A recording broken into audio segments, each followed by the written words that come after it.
जब बीजेपी के लोग आदिवासी को वनवासी कहते हैं तो वो क्या करने की कोशिश कर रहे हैं? आपका जो इतिहास है, आपका जीने का तरीका है, आपकी फिलॉसफी है, आपकी साइंस है,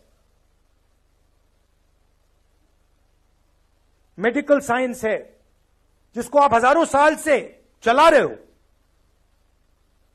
उसको वो खत्म करने की कोशिश कर रहे हैं। वो आपसे कह रहे हैं कि देखिए, आदिवासी का मतलब क्या? आदिवासी का मतलब जो सबसे पहले मालिक थे। वनवासी का क्या मतलब है? जो जंगल में रहते हैं। देखिए फर्क, देखिए, मान लीजिए यहां पे आप लोग बैठे हो और ऑडिटोरियम में आप सबसे पहले आए। ऑडिटोरियम आपने बनाया, ऑडिटोरियम की जमीन आपकी, और मैंने आपसे कहा भैया आप वनवासी हो। इसका क्या मतलब है? जंगल में जाओ, ऑडिटोरियम तुम्हारा नहीं है, इसका यह मतलब है। तो जब ये शब्द का प्रयोग करते हैं आदिवासी वनवासी, ये सिर्फ एक शब्द नहीं है, ये आपकी पूरी हिस्ट्री है। मैं हिंदुस्तान के एजुकेशन सिस्टम में पढ़ा हूं, स्कूलिंग मेरी पूरी हिंदुस्तान में हुई।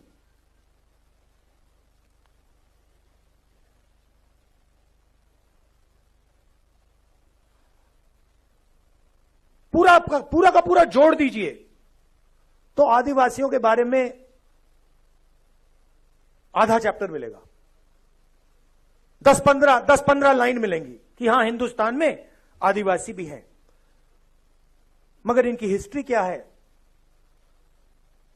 इनके जीने का तरीका क्या है, इनके सोचने का तरीका क्या है, इनकी साइंस क्या है, इनकी पॉलिटिक्स क्या है,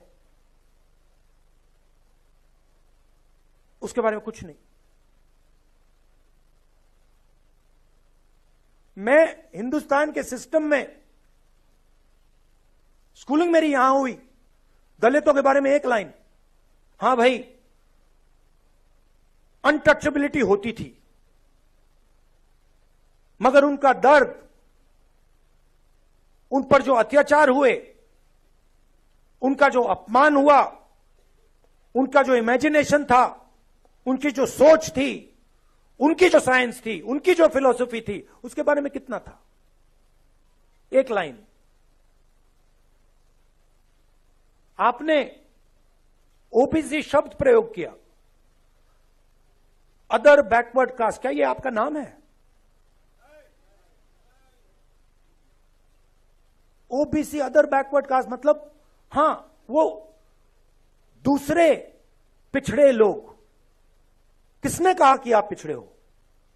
किस बेसिस पे कहा? आप इस देश को चलाते हो, आपका खून पसीना से यह देश चलता है, आपका जो हक है वो आपको मिलता नहीं है। आपकी हिस्ट्री कहां है? जिन लोगों ने इस देश को बनाया, जो किसान, मजदूर,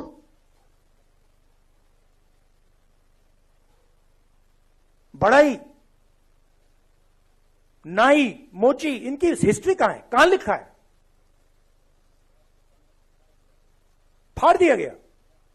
जैसे कि हिंदुस्तान के 90% लोग हैं ही नहीं।